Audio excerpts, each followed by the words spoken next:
Hello, everyone. Hopefully, you can see my face and hear my voice. Welcome to another live stream with me, Myles David. As we get tuned into tennis, we are in the second round of the 2026 Australian Open. If you are listening on YouTube or Facebook or on Twitter Spaces, I'd love to see you down in the chat. Yes, who dat? Go Saints. We're winning the Super Bowl next year or this year. Well, next year, because next year is Super Bowl in next February, so we'll be there. I'm completely BSing because I don't know. I just like this hat. I hope you guys are enjoying the 2026 Australian Open so far. It has been full of some storylines. Like I have um 3 days of little sleep and like poorly timed sleep has felt adequately worth it. A lot has been going on. I feel like I've learned bits and pieces of how the tennis season might go, how certain players are feeling at the very top of the year, what their mindsets are, just little insights into all of that, that help make up the puzzle of the 2026 season. So that's why I like the Australian Open in the beginning of the season. You kind of can have an open slate, if you will. Lots of stories. Hey, Ghosty, did I steal Sinner's jacket? No, but if Nike ever comes across this video and want to send me some of their stuff, sure. Actually, this is since we're talking about it, I actually liked Yannick Sinner's kit that he played in way more than like the kit he did pre-tournament press in. I will say that the fact that like I was gonna say the silhouette. The silhouette is what it is. He didn't do anything drastic with that, but the color palette, I should say, is nice for him. Actually, I really, really do enjoy that color palette. The like olive green is personally one of my favorite colors, and it looks good on him. So I'm not mad at it at all. I'm trying to log into my X, formerly known as Twitter, so I can show you guys a picture.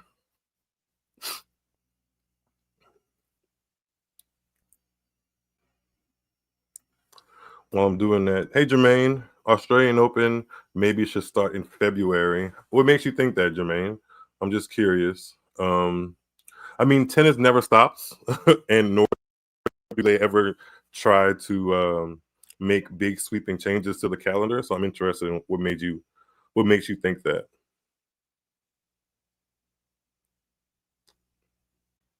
Just longer off season, you said. Yeah, I think a off season could benefit a lot of different players and tennis in general, like just a longer one, a solid 2 months, not just like 2, 3 weeks and maybe something here and there, like a solid 8 weeks off from 52 weeks of traveling in professional tennis would be solid, I think. So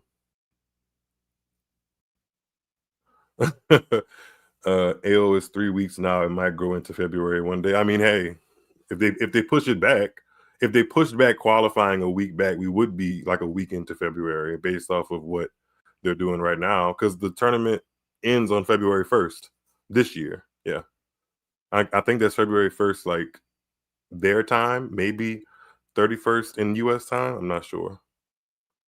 It gets tricky. And I'm also operating on a weird sleep schedule. So there's that. All right, what was I looking for? I was looking for Yannick Sinner's silhouette before we get into some things. By the way, if you're watching and listening to this, make sure you are in the comments. I love when you guys engage and put thoughts that you want to hear, or put your comments that you want to hear me reflect on, or I guess vice versa to a certain degree. Yeah, I just the lives go so much better when you guys engage in all different kind of ways. I mean, sharing this too. If you have other tennis friends that want to get into the conversation and think that I am remotely interesting to talk tennis with, where are the Yannick Center pictures that I thought I had saved?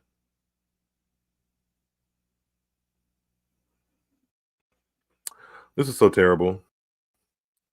I hate when what I thought was about to pop up does not pop up. The worst. And like, why would X, formerly known as Twitter, when I type in Yannick Sinner, who is currently in Australia playing a tournament in the Australian Open in Melbourne, why are you showing me pictures from like 2-3 years ago? I do not care. I do not care.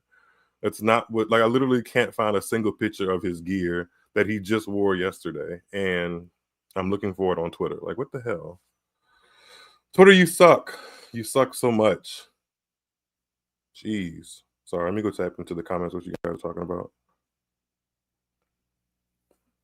Myles, do you think United Cup disadvantages players coming into the AO? No, I think it actually could be an advantage. I think starting off the season in the way that the United Cup has the past couple of years with the camaraderie aspect of it, like, I think it starts the season off with little pressure. Like, so far, the players that have done well at United Cup are into the second round of the Australian Open. Sebastian Baez did well at the United Cup. Belinda Bencic did well at the United Cup. Stan Wawrinka got a win and some really, really tight matches. Iga Swiatek, Coco Gauff, who plays later today. Yeah, I don't think it's a disadvantage to play United Cup at all. The second week, like maybe like the week before main draw of Australia, that can be a little tricky. But somebody that won Adelaide, which is Thomas Mahach, he won his first round match fairly easily. Not sure how much of that was because he got Grigor Dimitrov in his bracket for the first round. And Grigor Dimitrov has been having like a lot of body issues that are preventing him from hitting the heights he once did, or even getting close, to be frank. So that was an odd match. But Thomas Mahach is somebody that played the week before and is coming in looking pretty good. So yeah, United Cup is great. Hey Craig, maybe the players that are there and didn't get to play a match. United Cup first iteration was much better when it allowed lower ranked players to get a match or two in. I see what you're saying, Craig, and I do think there still are some lower ranked players that get a chance to play matches. Like I remember Solana Sierra and Butas Minero.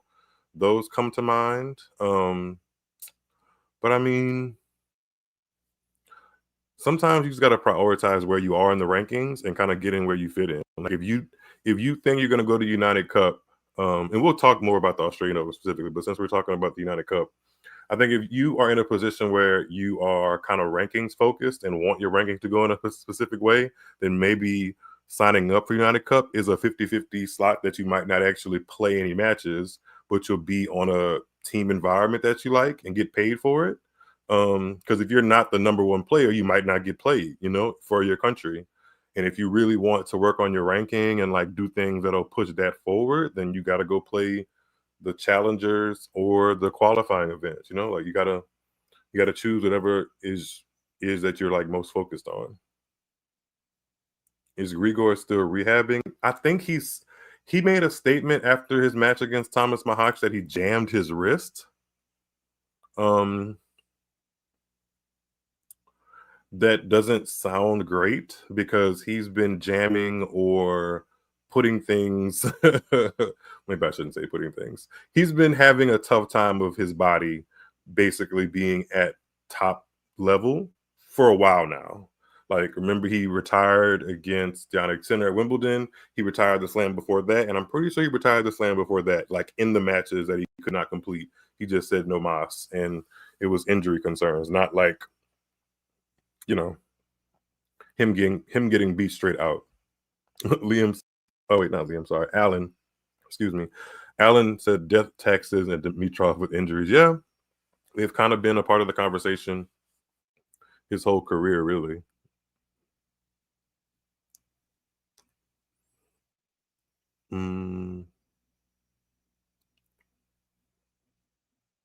How do you jam your wrist? I don't know. I really don't know how you.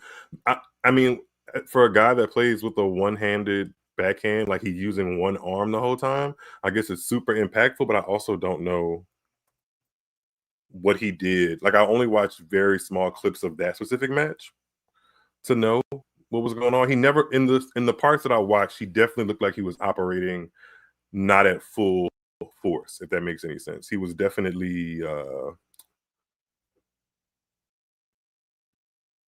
Mm, mm. I don't know, somewhere in the middle. I don't know. If you guys saw what happened in his match, that was like a very fixated thing that happened with his wrist, like him falling on it or something like that. Let me know, but I didn't see that. And unfortunately, it's just more data that he has an injury issue. And he's getting older, so Dimitrov might not have that many Australian Opens underneath his, well, in front of him than behind him. So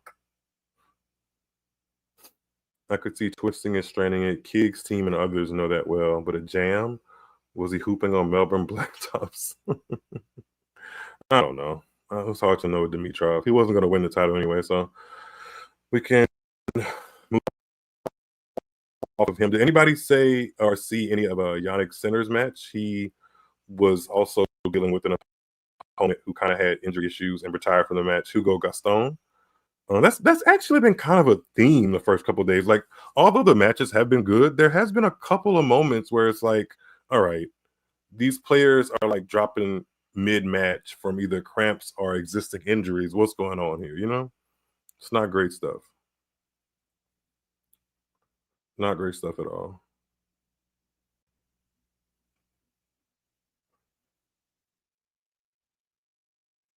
I think I found a picture of his kit.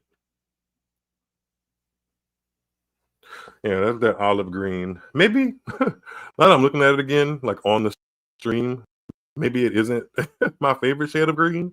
I don't know. They were going for something though. I don't know. Nike is in a state. Sometimes they hit out of the park and sometimes they don't. That's just fashion, which we'll get to later.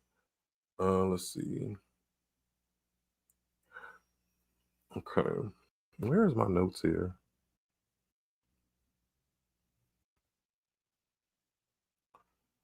The olive green might have been better on red clay. Yeah, Jermaine, I'm not sure if it's hotter than usual.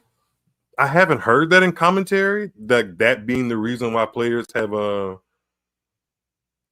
retired mid-match. It seems like normal Australia heat, which is and can be oppressive, not trying to diminish it, but like Felix Auger-Aliassime, which I guess we should sit and talk about for a second. He retired in his first round match, and it wasn't heat related or condition related. It was conditioning, possibly. Um, he said he felt cramps at the beginning of the third set. He won the first set and then dropped the second and third. And when I watched the extended highlights of it, because it's tough to watch as many matches as we try to at the beginning of a Grand Slam and give one our whole attention. But I watched a significant part of that match, and I'm not gonna say I found it sus, but unfortunately that is coming up in my brain. I guess I'm just trying to work through how I can say it nicer, that him retiring in that way without and I'm not it's not that I want to see him like falling to the ground and like wincing in pain. I don't want or desire to see that. I would rather not. But if you're going to say that you retired from a Grand Slam match as a top 10 seed and say that it was cramps beginning, and then also in the press conference shortly afterwards say that it felt better shortly afterwards after like retiring, maybe that's just a stroke of bad luck. But I just do wonder what is what's going on in his pre-tournament conditioning, or like, I don't know, rev up, if you will, and how much of a competitive fight does he really have? And it's hard to question that, right? Because um like, he is a great player. He doesn't necessarily have a history of retiring, but this was the most momentum he's come into a slam with in quite a long time. And for what seemed like mild to moderate and maybe a step above moderate cramps being the reason that you tap out, um that's just it's that is concerning. And then if you go back and watch his press conference, his energy about it was just questionable. I don't know. And I think this is coming from a space of me wanting to see Felix like elevate his game? Because I mean, he reached the top 5 at the end of 2025, but we have seen the story before of like Felix completely revving up the engine and playing well, going deep in tournaments after the US Open on the European indoor hard court swing, which is not a bad place to win, but it does frame you in a certain context if nobody can see you for the first 9 months of the year where the 4 Grand Slams happen, you know? Like, is that a pressure thing? Was he like mentally stressed and that added to the cramps? He did play lead ups, and I think he referenced this in his press conference. I'm pretty sure he did actually, that he got a little sick at the United Cup, and maybe that also is to blame for why he suddenly had cramps. He was confused as well in his press conference that he got cramps, and he said it's never happened that early to him in a tournament. So maybe it is a one-off thing, but unfortunately it's happening at such a time in his career where he's built momentum, and as a fan, it would just be nice to see how far you can go. So it felt like a really big setback. Hopefully, this is me just making a mountain out of a molehill, and he's fine, because I'm actually pretty sure the next tournament he goes to will be back indoors, because he won Montpellier in France the week after Australia last year, so he may go back and defend that. And there's also like a mini European indoor swing right after Australia for some reason on the ATP Tour, which he typically plays. So maybe he just fancies his chances on indoors and is trying to prioritize that. I don't know. I doubt it's necessarily that, but it was something that I've sat with for the past couple of days. Just because other people have retired, but the way that they retired, it looked like it was their last resort. With Felix, he went off of the court every single time off of his own volition. You know, it didn't seem like a very extreme hobble, just some discomfort. And you know, when you like an athlete, you really do want to see them, at least I do, I'll speak for me. I want to see them dig in responsibly. Like, I don't want you to test your limits of existence. Like, I want you to be healthy, but I do want to see how far you can dig in and be a dog when it matters, you know? And I'm not sure if he has roof in him. I'm not sure. And pickle juice works pretty fast. I didn't see any of that. Maybe he did take something like electrolytes and salt tablets, something like that. But just something about that whole situation just made me raise an eyebrow. And it's something I'm going to keep an eye on. Hopefully it's nothing, but I was disappointed because I think now the person that beat him or person that moves on to the next round is Nuno Borges, and he gets Jordan Thompson. Like, again, no disrespect to Jordan Thompson, but as a top 10 seed at a slam, playing Nuno Borges first round and then Jordan Thompson second round, all things considered, you could do a lot worse. Like, that's not being awful as far as the draw or bracket guides go. So whatever.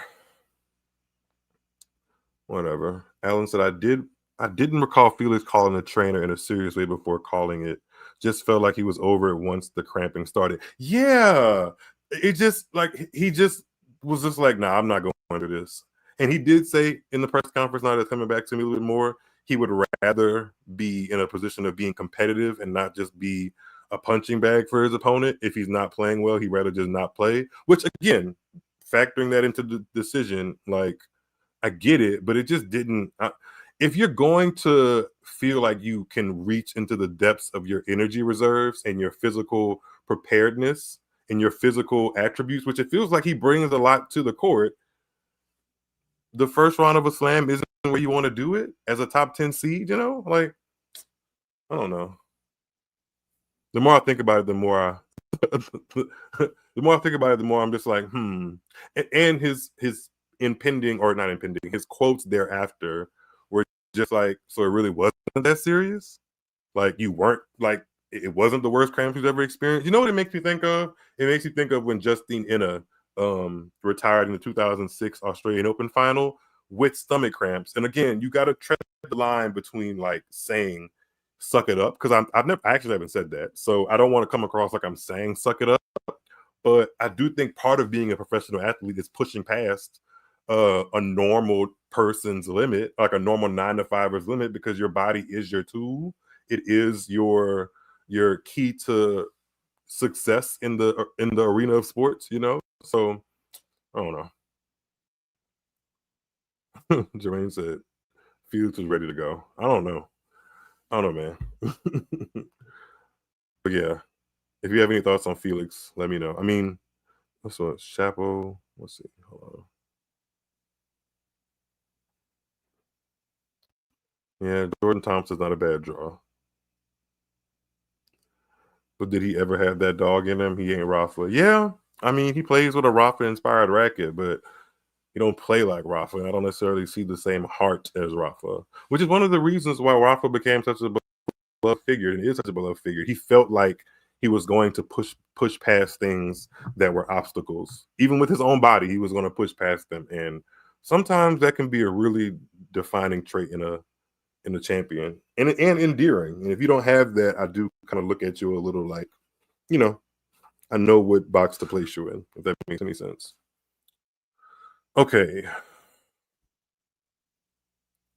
Who else should we talk about that's into the second round?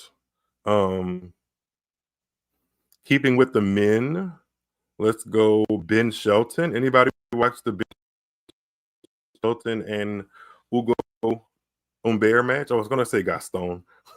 Gaston is who lost to Center in a pretty uneventful first round, but Hugo Humbert went up head-to-head with Ben Shelton, and Ben Shelton won in 3 straight sets. I watched significant portions of that match, and Ben looked like he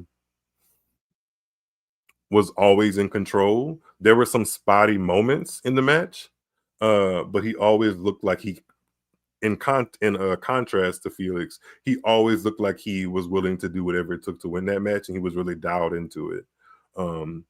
He won it in 3 straight sets. So I take big things away from that match for him because of 2 things, actually. His momentum in the last 3 months, like since US Open to now, has been spotty. Like, he didn't do great in the indoor swing. He didn't do great in the ATP finals. It was kind of just, so-so results, not bad, but not terribly awful either. But a lot of his points are actually coming from his Australian Open run to the semi here last year. So one, he has points to defend, which is sometimes worrisome. Some players don't even give a shit sometimes. I'd rather be on the not give a shit side, really. But he plays really, really, really, really, really clutch tennis in best of 5 sets. I think he loves the fact that he can go out to a big stage and kind of like have his way with it. And he doesn't mind if he's out there for 3 or 4 hours. That's the vibe I get. He's throwing his weight around. He's putting his all into his shots. He's banging down serves. He enjoys it. And the bigger the stage, you can kind of tell the more energy it puts into him, you know? He played in Auckland the week before that, and not to throw Auckland under a bus, but it's not the same energy as if you are front and center, second on Rod Laver Arena. That's a different kind of. I would imagine you feel more tension. You're in a bigger arena. There's more people. You understand the stakes and the significance of being in a Grand Slam match. Ghosty said, "Now Ben Shelton got dog in him. He barks aplenty." He actually, funny enough, he said he barks aplenty. He made a sound effect in one of his return winners against Hugo Humbert, and I thought it was the dopest thing I'd heard in a minute. Like, it was one of those things where, like, when the ball immediately leaves your racket, you know it's a winner, and you're just like, woo! And I know that felt good for him. And the fact that he vocalized it was cool. Just a little small thing I remember in the match. And yeah, I was surprised Humbert and Shelton hadn't played. Well, I was surprised that they hadn't played before. That was their first meeting, I think, on tour. I might be wrong about that, but I think it was their first meeting on tour. And the fact that they played so early, because Humbert was like maybe 1 or 2 spots away from being seeded himself. He could have been like a 30, 31, 32 kind of seed. He narrowly missed it. And he drew Shelton in the first round. So it was a popcorn matchup. Oh yeah, hey Drew, thank you for co-signing that. It was their first meeting. See, I took confidence in how Ben Shelton is playing and feeling in that matchup. Like I said, if you give him a spotlight, if you give him one of the first two big show courts at a major, he's not gonna always win, especially if it's against somebody ranked higher than him or just playing at an insane clip. But I feel like he's gonna do his damnedest, and I appreciate that. I do appreciate that. I feel like Ben is not necessarily everybody's cup of tea in the tennis world. Like they do feel he's a little bit jockey broy, and for whatever reason, I shouldn't say whatever reason. I have my theories as to why this is a reason, but tennis loves that like gentleman thingy. And it's not saying that Ben is not a gentleman, but he's more of a jock and more outwardly competitive. And for some people, that is just not what they want to watch in tennis.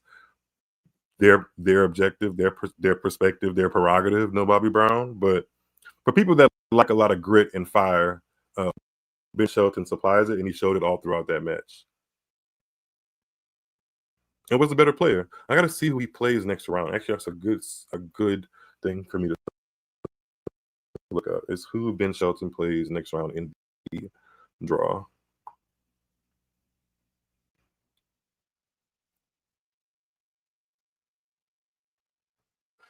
Drew said, "I'm enjoying Ben more and more." Yeah, he's a good watch. He's a good watch. Drew, did you watch him any in DC when you went to that tournament? I mean, I watched him a good bit. I watched him in his match against Francis in the Washington DC tournament, and should he have won that first set? If I remember correctly, I felt like he won the first set, but Francis was a better player. But he ultimately won the match, and I was impressed by a lot of what I saw from Ben Shelton up close. All right, men's singles draw. You know what I need? I need a freaking I need a fucking producer. I need a producer that's able to like send me videos and post them for me while I just host the show and keep my brain on one singular path. Because doing all of them at the same time is tough. It's not impossible, but tough. Boy. So this is another thing I don't really like about the first round being split across 3 days. I don't really know who's in the top half of the draw and who's in the bottom. So I'm just looking kind of aimlessly for a second. All right, Ben Shelton. Oh, Ben Shelton takes on the winner of, or he takes on the guy who won over Guillaume Monfils, Dane Sweeney. That's not a bad draw for a spot in the third round. So if you look even further than that, he could potentially have a third round match with Valentin Vachereau. Not bad at all. Not bad at all. He has a YouTube show too. I meant to check that out. Thanks, Jermaine. I'm gonna check out his YouTube show, and I wanted to check out Arthur Feast's. Man, I miss Arthur Feast on tour. Deep sigh. I miss that guy. I think he's gonna come back soon. I really hope his career is not hampered with injury, because we were talking about Grigor Dimitrov earlier. Like Grigor has had some high heights in his career, but injury has played a problem. So. Hope that's not for Shelton or Arthur Feast or anybody else that I really enjoy watching.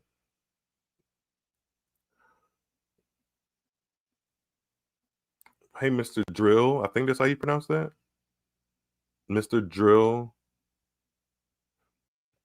Demops. Oh, Joe Demops. I'm weird. Ask a question here. Any reason Clervy and Goonway is not playing recently? Seems Jovic surpassed their development too. Was excited about her rise. Have been quiet recently. You're right. I haven't seen Clervy and Goonway's name in draws or like in potential matchups in a while. I spoke to her briefly in New York ahead of the US Open, and I think she played qualifying there. Not 100% sure of what her schedule has been like afterwards, but I don't really have a lot to say, if that makes any sense. Like maybe she matriculates and gets accustomed to like the big leagues, if you will, of the WTA tour, or maybe not. I don't know. I'd like to. Obviously, I'd be supporting of her. She was a nice girl, but sometimes it doesn't always work out that players, live a career or have a career where they are top 50, So we'll see. Haley Baptiste has gotten there and she's still in the draw. So and I think Haley Baptiste and Clervy get along. So maybe that's somebody you can kind of pour your stock into. I'm not sure if she's injured or not either, Clervy and Gunway. I know Robin Montgomery was. She's another black player from America that is in the same age range as Clervy-ish. And she hasn't played since Wimbledon with an injury. I think it was a wrist. There goes that wrist again. Damn, what is going on in tennis? Why is everybody injured? What is going on? What is going on? No, really, what? Why is everybody injured? On the men's side, Arthur Feast can't play the Australian Open. Jack Draper couldn't play the Australian Open. Holger Rune is recovering from an Achilles heel tendon issue. Fonseca, who lost in the first round, looks like he's undercooked, and apparently he deals with a chronic back issue that he has to monitor. And he pulled out of his first two warm-ups of the Australian Open season, lost to Elliot Spizzeri. He never truly looked physically comfortable either in that match. Shout out to Spizzeri actually for taking it to Fonseca. But Fonseca is part of the potential wave of youth to challenge Alcaraz and Sinner. It's not set in stone, but it's definitely not going to be set in stone if they can't even get to the court and be healthy, So that whole group I just said, Rune, Draper, Feast, Fonseca, with the women, the younger women that I think have potential, I really hope injury does not seem to be something that holds them back for their whole career. It's part of it's the nature of playing sports for a living, but there are people who, have fought through injuries and come back and rehab and there's always an ability to turn it around. I just want to see that for the players I'm really interested in. It's possible.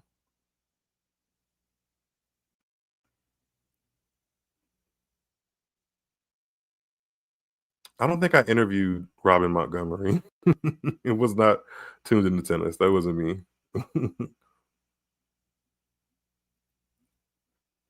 Yala and Fonseca going out unexpected. Well, Fonseca more than Yala. I'm glad you brought that up. I've been completely off the rails of the little notes and bullet points I wrote down before I started. But I did have Yala and Fonseca to talk about because I think both of them are tremendous for tennis. I really, really do. I think Iyala bringing a Filipino flair and different eyes onto the sport is amazing. And I think Fonseca bringing back some Brazilian eyes to tennis, because at one point there was a Brazilian world number one in Gustavo Kuerten. At one point there was a pretty heavy Brazilian rise in men's tennis. And I have to say this from my personal perspective, the ways that the fans show up for both of them is pretty incredible, if you ask me. I would love to be in an atmosphere. Maybe, okay,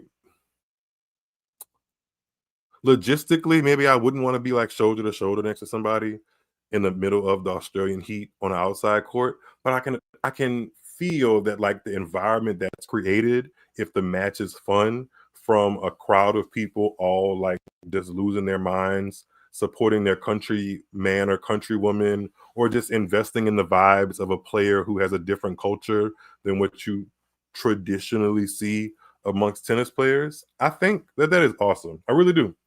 I love I just love looking at the vibes of it on television. So if it feels that way on television, I know it probably feels great to be a part of. And if you're a player that you're going crazy over wins, I like it. There are, the some of the trending conversation I've seen lately is how far that can go, quote unquote, in tennis, and if it is disrespectful. I think certain parts of it can bleed into crossing the line, with Alex Yala playing Alicia Parks.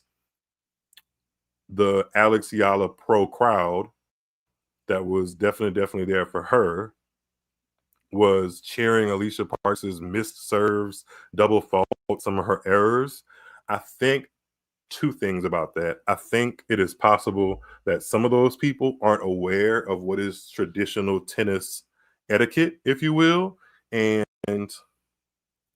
you necessarily can't hold it against them because it is a live sporting event and there's a chair umpire, there are security that can kind of handle things if it goes too far. But I also think it's the nature of sports. If you change the location, if you had that same atmosphere at a soccer, basketball, football, I don't know, do they do that in lacrosse? Like track and field? Like a lot of other sporting cultures really feed off of fan engagement. And again, I want to be clear, that's not to say that it can't go too far because it can. We don't want it to be like a melee at what was that place at in NBA? The melee at the palace or whatever. Don't need that. Don't need that. I mean, for God's sakes, these tournaments are literally selling beer and alcohol. They want people to have a good time, and if you're at a sporting event, people are going to yell and cheer, and sometimes they're not going to shut up when they're meant to shut up because you're giving them alcohol and booze to have a good time. Like, I don't think it's a bad thing. I think it's wonderful. I really do. The malice at the palace, yeah, that wasn't fun from a fan perspective to watch. I wasn't there, obviously, but that wasn't fun. I'm all for it. I think at one point, the Australian Open was called, like, they marketed themselves as the Grand Slam of the Asia Pacific or the Asia Pacific. Oh my God. I can't believe I said specific. The Asian Pacific. And Filipino culture, Japanese culture, when they were out there losing their minds for Rei Sakamoto, somebody I'm going to be keeping an eye on. Like, listen, bring the vibes. Bring the vibes. I don't think it's disrespectful at all. I think tennis should be welcoming a crowd of people backing a certain player, country, and culture. You know?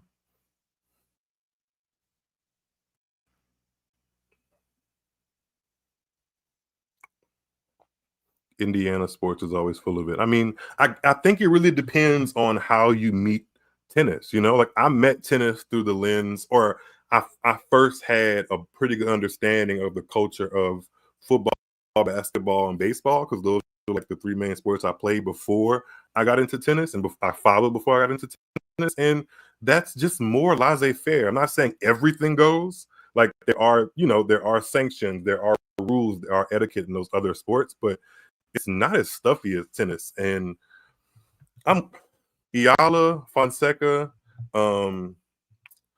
Jerry Shang, Chinese guy, Wu Yibing, Chinese guy that I saw the crowd going absolutely nuts for.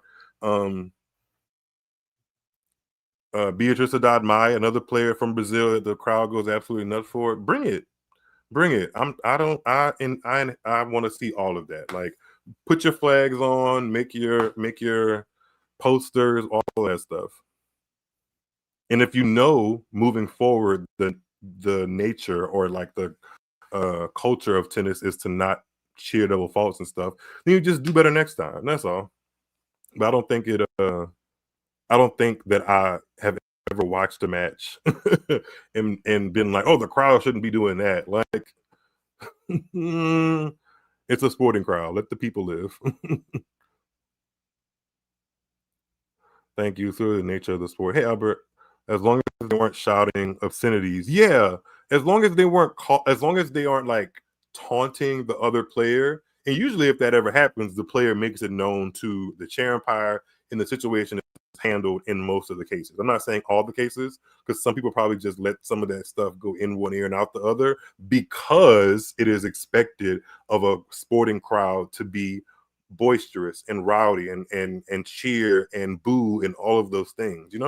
That's the reason people make sports events a priority for themselves. Tennis is different. It does have a different etiquette to it, but it doesn't have to be like we're setting up fine China for high tea. It doesn't have to feel that way. Yeah. Tennis sometimes too stuffy. Like, just relax. They're just cheering for the girl. I mean, in the space of Alex Yala, in the Filipino crowd, I actually was really, really, really impressed with Alicia Parks in that match. I really, really was. To lose that first set with a bagel and then be close to tears in the second set because of like the overwhelming crowd being against her, and to like use that to focus in and play some of the best tennis I've seen her play in quite a long time. I was very, very, very, very pleased. I think Alicia Parks, like sometimes I joke when I do other mediums or like media shows like Christian Scored or whatever. But I really do think and mean that she has really good skills, power, and like talent. I just think it serves her so much better when she's focused. And I think having so many people against her kind of forced her to do so. You know, it forced her to really kind of narrow in her thoughts. And I think that narrowed in her game. And she was dictating, you know, like that level of mental strength should be applauded. And she gets one for me for that. She really does. Who did she play second round? Let me look at the women's draw. I think Alicia Mahova. I think that's later today, actually. Like the matches should be getting underway right now as we speak. I won't be live too much longer because I just kind of wanted to get on here for an hour or so and shoot the breeze with you guys. You know what we haven't talked about at all, and I have enough people here to hit on it. We haven't talked about everybody's opinion on the Naomi Osaka of it all. Oh man, if you know, you know. I'm gonna try to find a picture and put it here so you guys can see what I'm talking about. Hold on. If you do know exactly what I'm talking about, which I feel like if you are on YouTube and in YouTube comments, you probably know exactly why Naomi Osaka's name is going viral right now. But I'll try to add a picture so you can see it.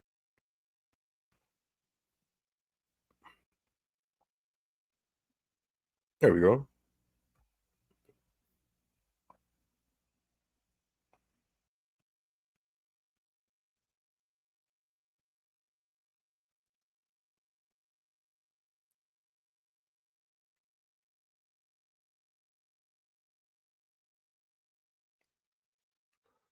That's not what I wanted to use. That's better. Where's the one that I like? There we go.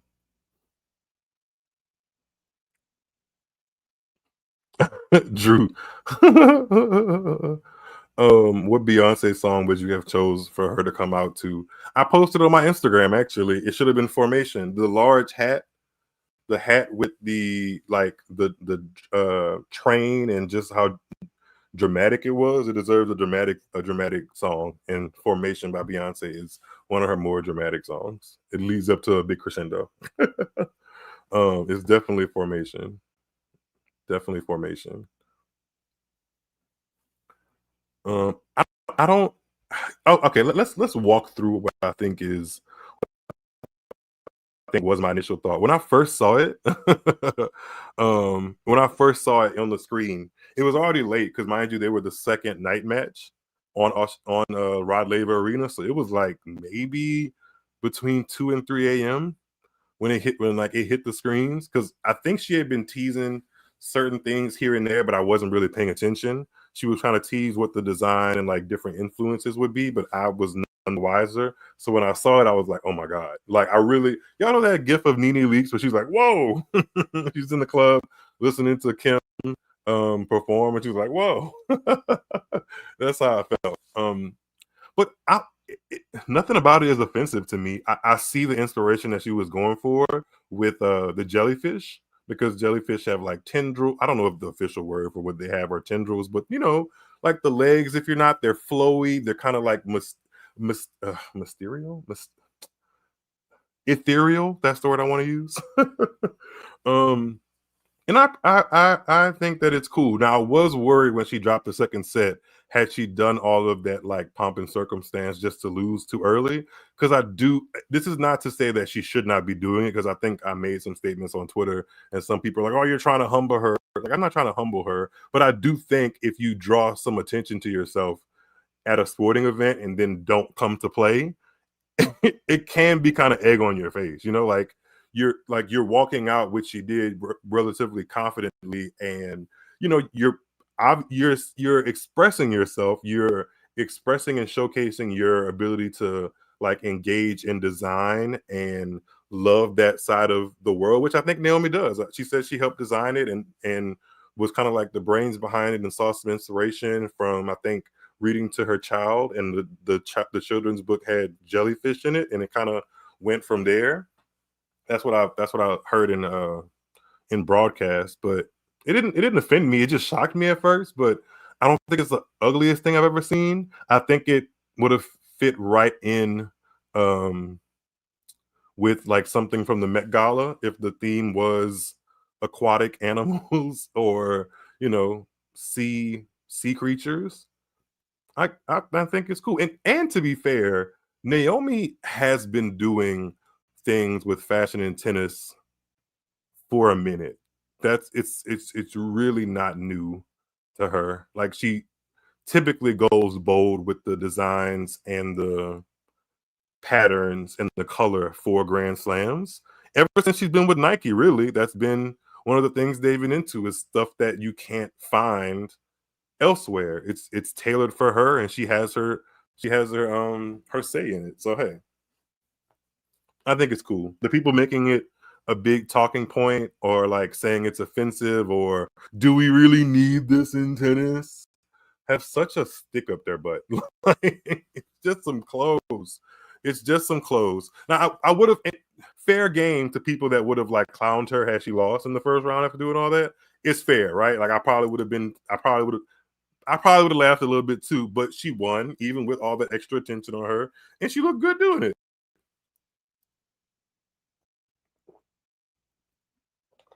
Um, Osaka is the boldest we have seen, I think.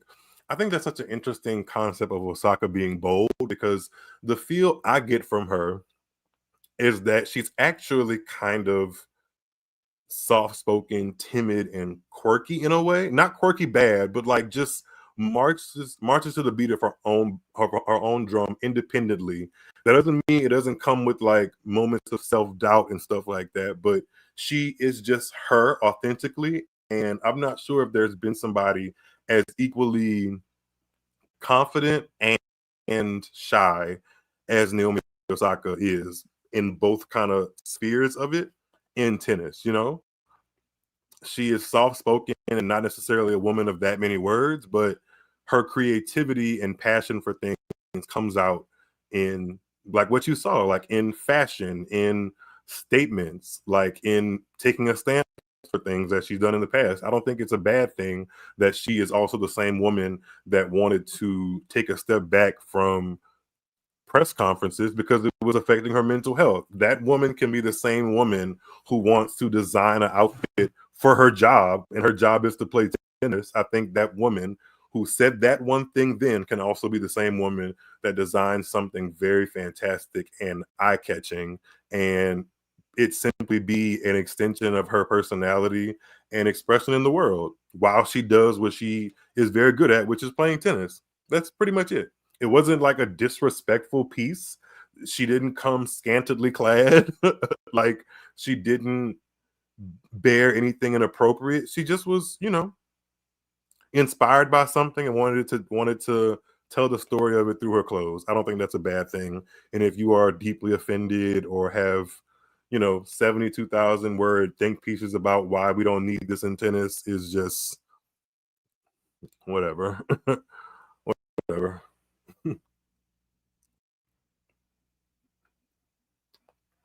Yes, her culture iconic action and sort of introvert nature is contradictory. Yeah, yeah, yeah, yeah. If you didn't know some of the things and like the stances that she's made, you would think that she would kind of be, I guess, middle of the road about some things or like kind of on the fence, but her level of and her style of speaking out and kind of saying which side of the fence she is on is uniquely her. So I don't mind it. Yeah, it did look like she was floating on the court, like a jellyfish, like kind of floating through water. I think that was the goal. And if the goal was to mimic a jellyfish swimming through water, she kind of nailed it head on. She really did. And I don't know if there's that many more players that could have, one, wanted to do that, and two, been able to execute it. It takes a lot of bravery to know that this arena that you're walking in, figuratively and literally, is all going to be watching you, and you're taking a bold step with your fashion statement, as opposed to what everybody else does, which is a little bit of just putting on what they give you. Like going out there to go to work and get sweaty and not necessarily putting fashion at the forefront. But she does a good job of doing that, and I commend that, because now look like everybody and their mom is reposting her walking into Rod Laver Arena for the Australian Open first round, which a lot of people have done in the past 3 days. And have they garnered any kind of conversation happening? No. So, hey, if that's the kind of creativity she likes, and the creativity that she displays like comes back that way with people having thoughts and reactions, and so be it. I think she's fine with it. I think she said as much on her like Instagram threads or something, like she's going to do what she wants to do. And I think she does so respectfully for the most part. I really do. What was I going to say after that?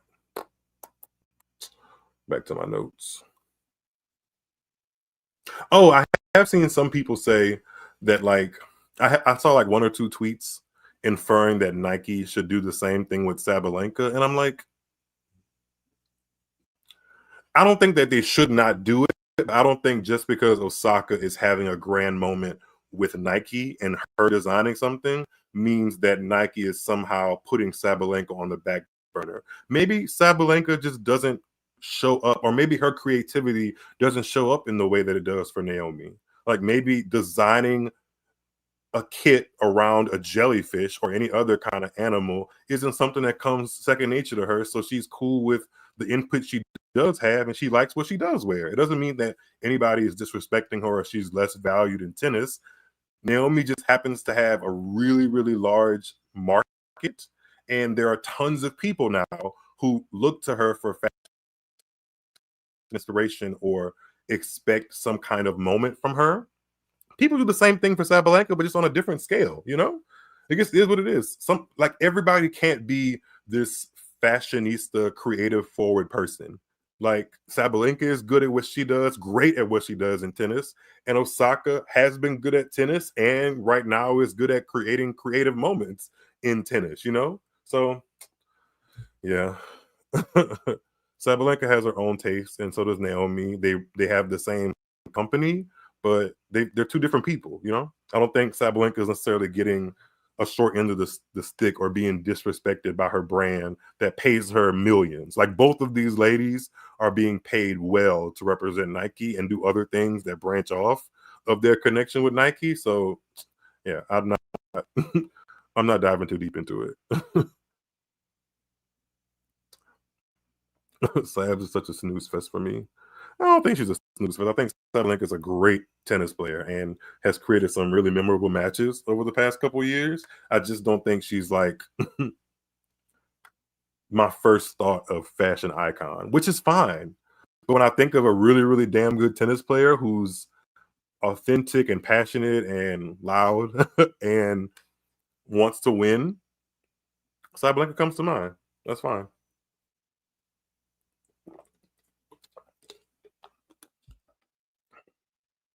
Let's see. Carlos got through his first round match. Nothing really amazing there. He beat Adam Walton in straight sets. He also looks good in his Nike kit. Is Nike disrespecting him by putting him in some sleeveless shorts and a sleeveless kit and some shorts that they've done over and over again? I mean, it's a different pattern, but they're not breaking the mold of fashion necessarily by putting him in that. It's just designed well, executed well with some bright colors, and he looks good at it. And his tennis looked great. I wasn't analyzing through the lens of like him now playing without Juan Carlos Ferrero, like some people were, which I think is a little odd because who in tennis that has been a 6-time Grand Slam champion, like Carlos has had the same exact coach since they were like 15 or 16. Nobody that I can think of has had that kind of coaching arrangement for that long. I think it's rare. So the fact that he's now playing after deciding to move on from his relationship with Juan Carlos Ferrero professionally, I think he'll be fine because Carlos is a damn good tennis player and he's probably going to show it again today. I think he's up on the schedule, actually. Pretty sure he is. Let's double check that. Yeah, Carlos plays Yannick Hanfmann, and Yannick Hanfmann isn't, he's not necessarily a scrub, but if the win percentage came out and it was 90% Carlos Alcaraz expected to win, I wouldn't be surprised. Like, he's probably going to win that match. Yeah, I don't think, like, yes, he was heavily dependent on the tutelage and coaching of Juan Carlos Ferrero, but he ultimately had to be the one out there swinging his racket. So he deserves a lot more credit than what people have been trying to put on him. Like, could this be a career turning point for him in the wrong way because he let go of his, his coach? And I'm like,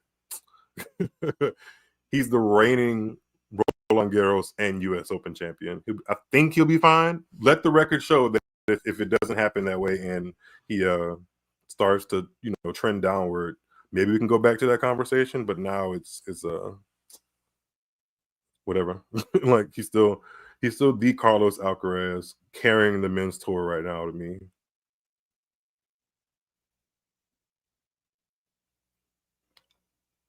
This is interesting content. Tennis is brutal. Osaka has retained all this from doing her job first, which was winning tennis matches on the highest level.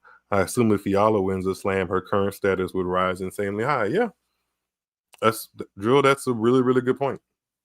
The reason Osaka is able to kind of have these kind of contracts and design freedom or input if she wants it is because they recognize her as a really great champion and ambassador for their brand, and they lean into it, which is completely fine. If she was deeply problematic, she probably wouldn't be given that much leeway.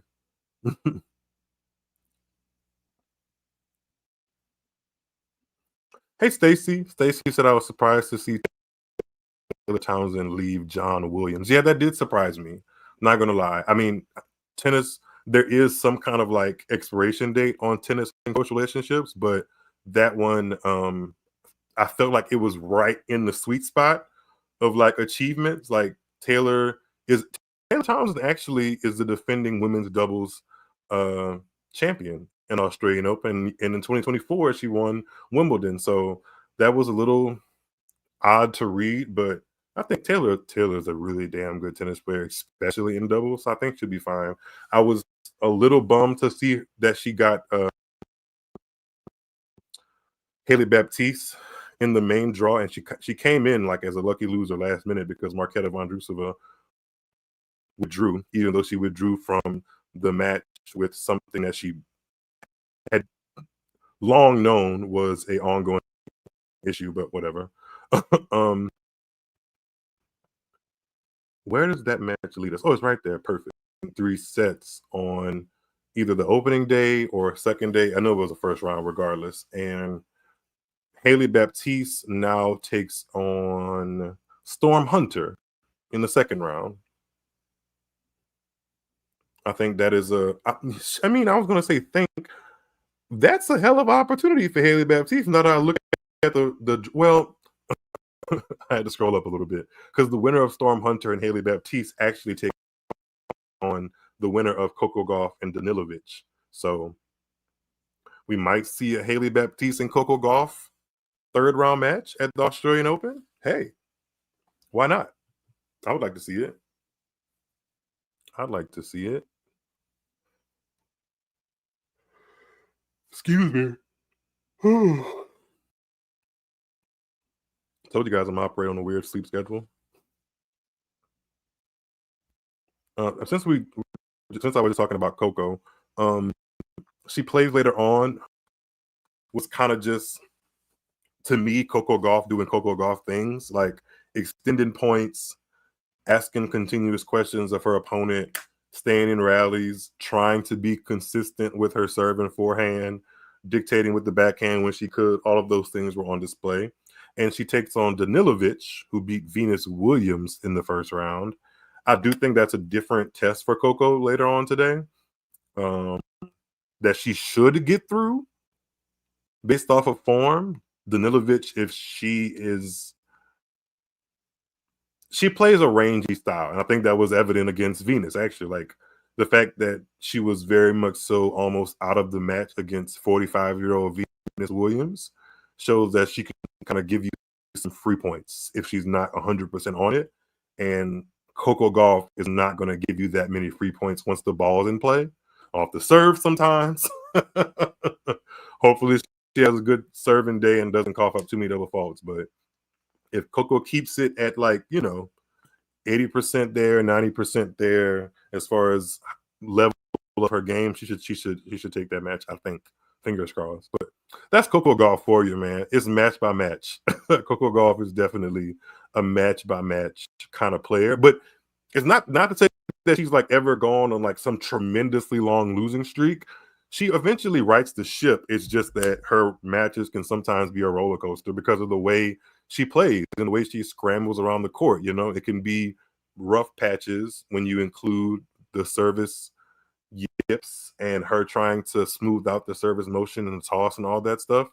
But she's mostly the favorite in most of the matches she plays, regardless. They just can sometimes get very interesting. Drill said Coco must dictate the rally early and avenge Venus. Man, could you have imagined a Venus Williams versus Coco Gauff second round match? I know what it looks like because they played at Wimbledon and Australian Open coincidentally 6-7 years ago now.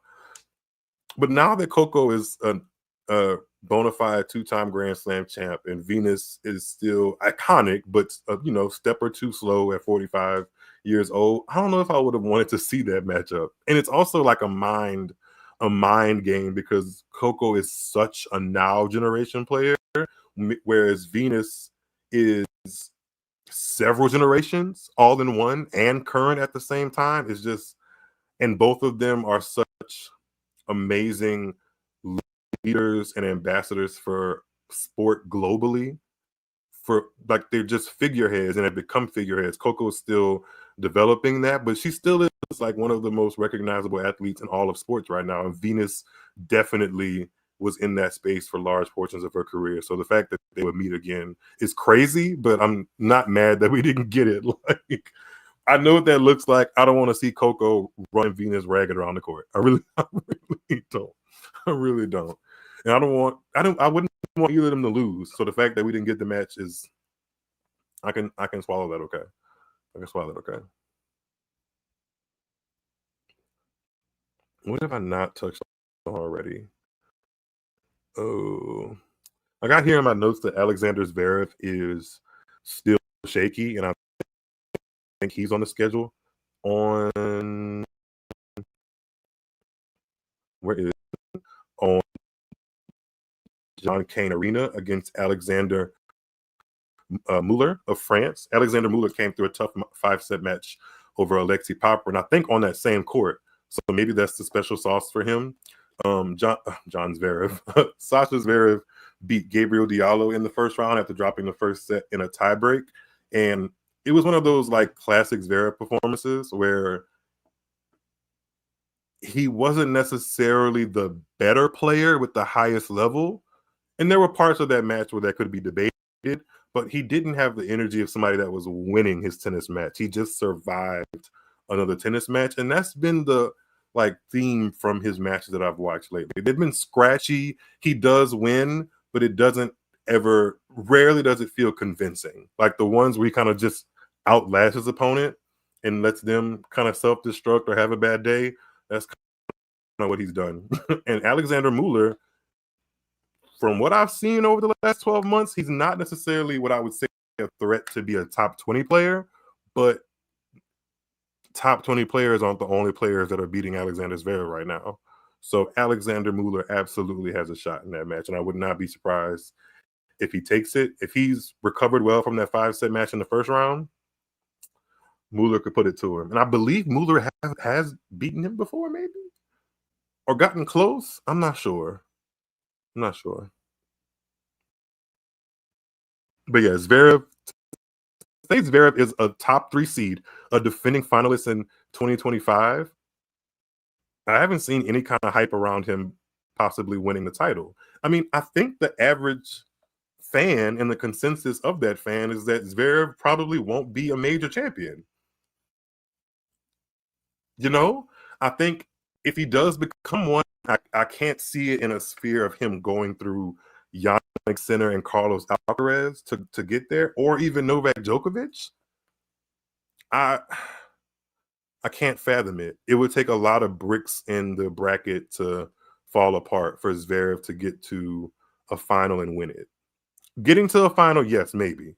But winning it, he would have to get a really lucky draw across the net from him, almost as lucky as when he had Dominic Thiem down 2 sets to love. And we don't know if any kind of situations like that can come again, because that was a chance, you know. So if you're a Zverev fan, keep holding on. Maybe it's this Australian Open, maybe it's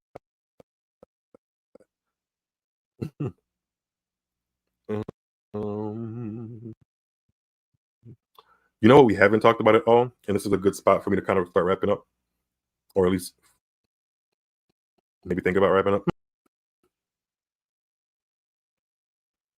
Do I want to talk about this? Because I'm not sure if she's on the schedule. Maybe she isn't. But Amanda Anisimova, she was my pick before the tournament started to win the whole thing, and how she performed in that first round gave me confidence that I made a good pick. I think she's coming hard and coming strong, and I think she could be in her 3rd straight Grand Slam final. She made the final of Wimbledon, final of the U.S. Open. I think she could very well make the final of the Australian Open and win it. I just get the vibes. I think she's a leveled up player, seriously, and whoever beats her is probably going to have to play some really, really good tennis. Yeah. Amanda will win a slam in 2026. I like the fact that Amanda low-key has opportunities and experiences winning big at now all of the majors. Like, she's been a semifinalist at the French Open. She can play on clay. Finalist at Wimbledon. Finalist at the U.S. Open. She's had some pretty good runs in Australia. She's beat some big players in Australia. Like,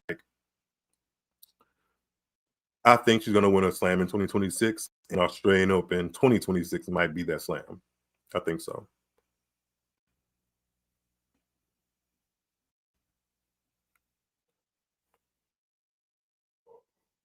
Oh, sorry. Jermaine, I guess I should yawn. You said, I think Zverev can still win the U.S. Open. If Zverev gets to the U.S. Open, right, and has this is hypothetical, and has more than enough energy in his tank after a 9-month season already, like, you know, they've been playing from January to August with very little breaks, and he plays a lot of tennis. If he gets in a magically good section of the draw where everybody else is tired and he's not, then maybe. But I still have to see it to believe it. I have way too much evidence of Zverev not being that guy to then think he could be that guy with a Grand Slam trophy being held up. I struggle to see it. I really struggle to see it. Really, really struggle to see it. Speaking of struggling to see stuff, has anyone else been struggling to watch the Australian Open with the ESPN app on their devices? Because talk about an epic fail of a rollout. I think whoever was making decisions to put Australian Open matches behind the paywall of ESPN Pro Max Unlimited All-Star, whatever they call it, too much, way too much. You already had people buying into ESPN Plus. You already have ESPN, ESPN2, ESPN3. Like, make it work. Just make it work. We just want to watch tennis. We don't feel like giving you $30 every time there's a Grand Slam to be played when you already are asking us for money to get access to your product. Like, why? If ESPN Select or Unlimited or Pro Max or whatever the hell they call that shit, if it was a product on the shelf and they told you, hey, if you buy this product, you'll get a little bit of what it's supposed to give you, but when you get it home, you actually need to put more money into it. And even then, when you get home, after pouring more money into it, there might be still another level that you could get to that you got to pay for before you get all of the good things that this product is supposed to give you. That's bullshit. That's complete bullshit. It's like, where have we gotten in the streaming world where there has to be like a paywall within a paywall? Like, just tennis already is super niche. What is the reasoning for putting more blocks in front of it? And this is from a American perspective. Like, tennis does not necessarily move the needle, and it's not the water cooler at the break office at your job or the break room at your job. It's not that kind of sport. Realistically, it's niche. A lot of people love it. Not saying it's just completely being phased out, but it's not coming up against basketball, football, baseball, even soccer has had a higher profile in America. Track and field, like NASCAR, like hockey, all of those things I would say trend upwards of tennis. And for ESPN to be a platform that is dominated by North American viewers and know that tennis is where it is in North America, to make those kind of decisions to make it harder to watch is just really stupid. I don't get it. I don't get it. And then to also not even make it well known of what you were going to do. Like, they meticulously said that Australian Open coverage was going to be on ESPN and the ESPN app, but didn't say you're going to need a second and third tier partnership contract agreement to be able to watch the tennis. It just, a lot of people that had no idea about it were really freaking out in real time when the first round happened in Australia, and I can't blame them. It just doesn't make sense. It doesn't make sense. Yeah. I don't get it. And not to mention, when you get to the coverage, say you actually pay a pretty penny to get to the match you really, really want to see, the app will kick you out. So what are we doing here? You mean to tell me there's paywalls to use your product and then the product doesn't even function all that correctly? My app on my Fire Stick had me thinking something was wrong with my internet. And the app just consistently kept bugging me out if I wanted to go to a certain court. It's just ridiculous. Bring back the big ass boxes. Bring back Spectrum and Cox and AT&T and all them people with the man in the truck delivering you a cable box and a big ass remote. Bring that back. Because this streaming stuff and being able to just do it from your device, and it's too much. It's too much. Too much, Taquita. Too much. Too much. I don't like it. I just want to support the sport. I'm fine with meeting you halfway. Nothing in life is free. I'm not trying to say we should be able to watch all this for free, but somebody's getting rich off of this, and they're not even delivering a functional product. You are getting our money, and it's not functioning properly. What are we doing, ESPN? What are we doing? You are literally an internationally known entity, and you cannot promote one tournament for 2 weeks at a really, really good clip. You can't do it. You don't give the WTA, or this is more Tennis Australia than ESPN, but the WTA and ATP as entities don't have rights to it. You put it behind several paywalls. And then the conversation happens about, like, where's tennis growth going?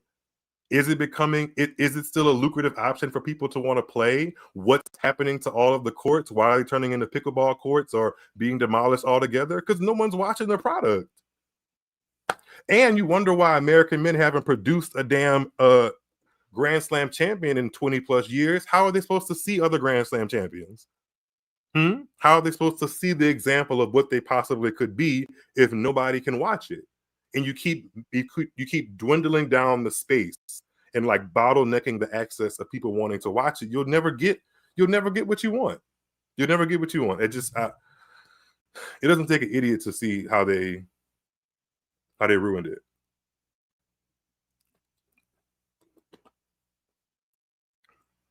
They ruined it. But what do I know?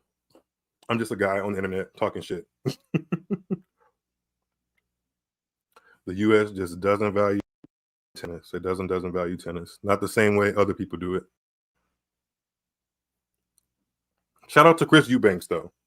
Shout out to Chris Eubanks for doing this thing on ESPN. If there has one bright side is the fact that Chris Eubanks, who's now officially announced his retirement, is holding up space on ESPN as a broadcaster, commentator, play-by-play announcer. He's doing his big one, and I can appreciate that. If there's one silver lining of the ESPN coverage, it is Chris Eubanks. His little in-studio interview with Coco Gauff, I hope they put it on socials. I think they did put it on socials. I think hopefully they put the whole clip on YouTube. You can just see that he has a rapport with Coco Gauff, and I think that's actually pretty fair of his rapport with most of the players that he's connected with or played against, that he's going to have some kind of energy with them where they feel relaxed to answer his questions and kind of let us see maybe a different side of them, or just answer questions with a little bit more casualty as opposed to it being very strict and kind of politically correct all the time and always thinking about how the media may twist things. I feel like Chris has a certain trust with the players, and I can't wait to see how his career unfolds with ESPN or beyond. I think he really, really is good at helping tell the narrative and the stories of tennis. I really do think he's good at that.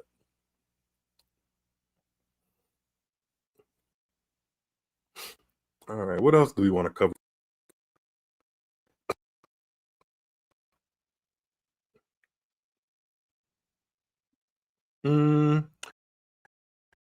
Is Alexander Bublik on the schedule today? Because he's the 2 seed, and somehow, he's not the 2 seed.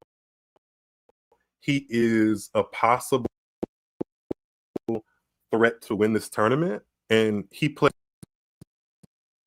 Martin Fucsovics on Kia Arena, third on Kia Arena today, if you're looking to get your Alexander Bublik fix. And he won the title, the 250 title the week before.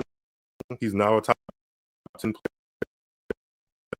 I can tell you that, like, for a lot of different reasons. Like, he's not somebody I would have wanted to play before he became a top 10 player, but now that he's able to combine his the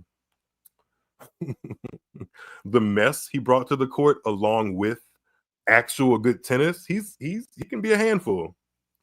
He can be a handful if he's comfortable and letting it flow and just letting the tennis happen for him. He is a threat more now than he ever has been, really.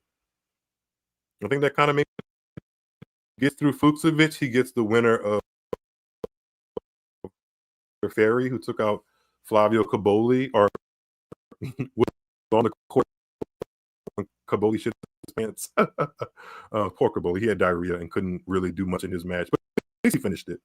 But yeah, that's an open section to at least get to the 4th round, I think. Yeah. And in the 4th round, his opponents waiting could be Alex de Minaur or Tiafoe. Like, Alex de Minaur would be the higher seed, and that would be tough. But I wouldn't be surprised if Bublik makes it past Alex de Minaur on a hard court. I mean, that wouldn't shock me, you know. In 2026, it wouldn't shock me. So Alexander Bublik, it might be somebody you want to circle, but tread lightly. He still can put in a clunker performance and probably play around for 5 sets. So just tread lightly. I'm not going all in on Alexander Bublik based off what I've seen over the years, but he is playing the best tennis of his life. He definitely is. Who else is on the schedule today that I haven't hit? Let's look at it. Sabalenka's on the schedule playing a second round match. Alcaraz on the schedule. Alex de Minaur, just speaking of him, plays first night session match on Rod Laver. Eva Jovic, who is quietly under the radar. Jovic has done some winning in the last 3 months. She won a 500 after the U.S. Open in Guadalajara. She got to the final in Hobart just last week at 250. She's seeded here. She's picking up every match, every tournament she goes to. So she's somebody you kind of want to get your eyes on. She's only 18, you know, not to put too much pressure on her, but she's doing well. And sometimes you got to strike when the iron's hot. So Eva Jovic is somebody you might want to keep an eye out on. Rublev is in action on Margaret Court. Coco Gauff versus Danilovic. Maria Sakkari takes on Mira Andreeva. Mira Andreeva is somebody who lost the opening set of her match against Donna Vegas, but came back. She won in Adelaide last week in the lead up to Australian Open. I had her going deep in my draw. I think she's somebody who can keep building as long as she keeps her emotion in check and kind of sticks with the game plan. I think she's somebody that can really on a hardcore and closing out is Francisco Comasana. It is also Tiafoe's birthday. Shout out to Francis Tiafoe. He turns 28 today. Can you oh my God. Can you imagine? 28. That's not old in the rest of the world years, but in tennis years, 28 is kind of like somewhere in the middle to the back. Like you're starting a chapter where you kind of start to realize you may have more years behind you than in front of you, possibly, but Francis Tiafoe looks as fit as ever, and I hope he goes deep in Australia. I think it's time for him to get some momentum going again, because tennis is fun and more fun when Tiafoe's playing well. So happy birthday to him, and hope he can go deep here and some other tournaments in 2026. Really. Who else? Medvedev is on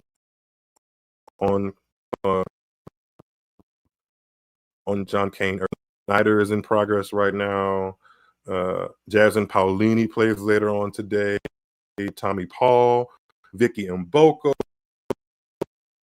Alicia Parks, and Karolina Muchova are slated to be last on 1573 Arena. By the way, 1573 Arena, I've been seeing it very consistently over the years in Australia, and somebody made me Google what it is. It's Asian liquor. I'm very curious as to how it tastes. 1573, if this ever comes across your desk, send me some of that liquor, just so I can see what the hype is, because I see 1573 all across the Australian Open. It has to be good. I don't know. It's a mixer, or you can take shots of it, or you put it in your hunch punch. I don't know, but I want to try it at 1573.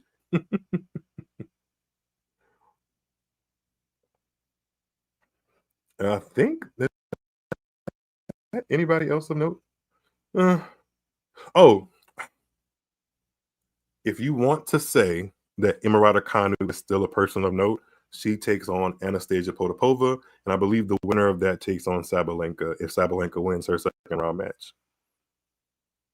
Just saying. Some people are on the fence about Raducanu being a relevant name in tennis. I think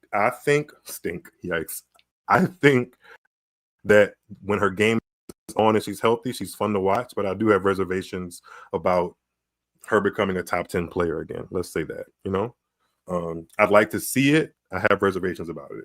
Would like to see it. Have reservations about it. So we'll see what she does against Potapova in that second round match. And Lerner Tien is also last on ANZ Arena. Actually, ANZ Arena was the arena that kept giving you problems in the ESPN app. Anytime I wanted to go to that arena and see what was happening, they would always shoot me out of it in the app. So we're going to cross our fingers for better ESPN app usership, if that makes any sense. We're going to cross our fingers that it's not completely terrible for the rest of the Australian Open, because that would suck, wouldn't it? Let's see. All right. I think that is going to be my time for today. Nothing too long, just about an hour and a half or so, checking in with you guys. I'm probably going to hop on over to X and do some live Twitter Spaces, not including video, because this is actually being streamed to Twitter Spaces as well, but you can see my face. And I like to be on my sofa chilling when I watch tennis. I like to relax, and hosting a Twitter space where you necessarily can't see my face but hear my voice allows for greater insight and live reactions, in my opinion. So if you are anybody that is into talking through tennis matches or wanting a ear to talk through as if you were kind of shooting the shit with your homeboys or whatever, I open up spaces during Grand Slams for that on Twitter. You can follow me at Tuned Into Tennis, and that is also where you can follow me on Instagram, Facebook, and Blue Sky, and Threads, and all of the things. You can follow me at Tuned Into Tennis throughout the Australian Open. I hope that you are enjoying the coverage. My little coverage might not be much, but I'm sharing my opinions. I do appreciate, I really mean this, by the way, I do appreciate that you guys are in the comments, asking me questions, engaging, laughing at my corniness sometimes, providing insight, making me think, all of that stuff. I definitely appreciate it, because I could be here talking to myself. And you guys make it so that I am not. So I appreciate it. And with that, I will, oh my, I sound like the guy that makes those reels at the end of the year. And with that, the 2025 season is over. And with that, we're going to close out this stream. I'll see you guys at the conclusion of round 2. We'll talk about what we learned and react to what happened in round 2. And we'll keep it going all the way until we get our first Grand Slam champion of 2026 and our next Australian Open champions. So I appreciate you guys tuning in with me. Until the next stream, take care and talk to you soon. Follow me on socials and keep tuning in to tennis. Bye, guys.